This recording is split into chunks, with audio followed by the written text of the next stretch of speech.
En kemisk reaktion består af reaktanter og produkter.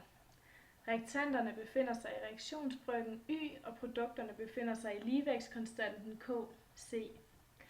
Hvis en reaktion siges at være i kemisk ligevægt, skal Y være lig med K. Er Y større end Kc, forløber reaktionen mod venstre.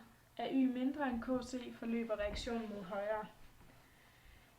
Henri Lachatelet er en fransk kemiker, som levede fra 1850 til 1936. Indgreb i ligevægte. Man kan lave indgreb i ligevægte ved at ændre volumen, temperaturen eller stofmængdekoncentrationen i en kemisk reaktion. Et ydre indgreb i et ligevægtssystem fremkalder en forskydning, som formindsker virkningen af indgrebet. Sådan lyder Le Chatelets princip. For eksempel kan en forøgelse af stofmængdekoncentrationen af en reaktant gøre, at der forbruges noget af reaktanten, hvorved reaktanten formindskes. Ammoniakfremstilling.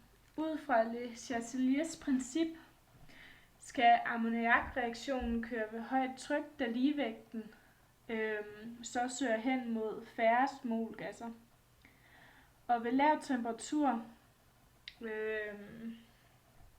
den skal køre ved lav temperatur, da vi får at vide, at reaktionen er eksoterm.